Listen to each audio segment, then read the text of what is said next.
This channel does not promote any violent, harmful, or illegal activities. All content provided by this channel is meant for an educational purpose only. Top quality और consistent performance के लिए सिर्फ silver pump नाम याद रखना। Iran ইসরায়েলের যুদ্ধে ঢুকে পড়ল আমেরিকাও। রাতের অন্ধকারে ইরানের 3টি পরমাণু ঘাঁটিতে হামলা চালিয়েছে আমেরিকা। আর এরপরে ইসরায়েল তথা গোটা বিশ্বকে সবক শেখাতে হরমুজ প্রণালী বন্ধ করার হুঁশিয়ারি দিয়েছে ইরান। গোটা বিশ্বেই কার্যত হুড়োহুড়ি পড়ে গেছে। সকলেরই আশঙ্কা একটাই, এবার বিশ্বজুড়ে তেলের সংকট দেখা যাবে, হু হু করে বাড়বে তেলের দাম। ভারতেরও কি একই অবস্থা হবে? ইরানের সংসদে পাশ হয়েছে হরমুজ প্রণালী বন্ধের সিদ্ধান্ত। এখন এই সরু প্রণালী দিয়ে যাতায়াত বন্ধ কেবলমাত্র সময়ের অপেক্ষা। সরু জলপথ হলেও এর গুরুত্ব অনেক বেশি।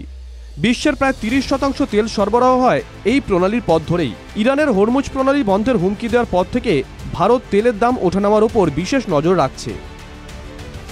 রবিবার কেন্দ্রীয় পেট্রোলিয়াম ও প্রাকৃতিক গ্যাস মন্ত্রী হরদীপ সিং পুরী বলেন, বিগত 2 সপ্তাহ ধরেই মধ্যপ্রাচ্যের পরিস্থিতির ওপরে নজর রাখা হচ্ছে।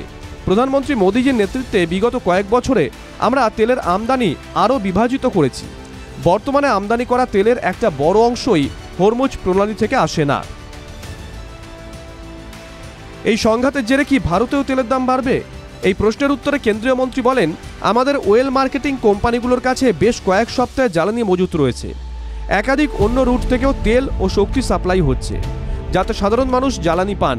তার জন্য প্রয়োজনীয় সমস্ত পদক্ষেপ করব।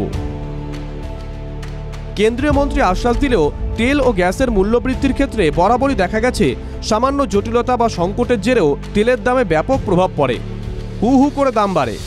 অর্থনৈতিক বিশেষজ্ঞদের মতে, যদি ইরান 1 সপ্তাহের জন্য হরমুজ প্রণালী বন্ধ করে দেয়, তবে তার অভিঘাত গোটা বিশ্বের অর্থনীতিকে নাড়িয়ে দেবে। তখন ভারতও রক্ষা পাবে না। সূত্রের খবর, বিশ্ববাজারে ক্রুড তেলের দাম $105 প্রতি ব্যারেল পার করলে সরকার আমদানি শুল্কে ছাড় দিয়ে মূল্যবৃদ্ধি নিয়ন্ত্রণে রাখার চেষ্টা করতে পারে। ইরান ইসরায়েলের সংঘাত কোন দিকে যায় তার উপরে নির্ভর করছে সবকিছু। TV9 digital.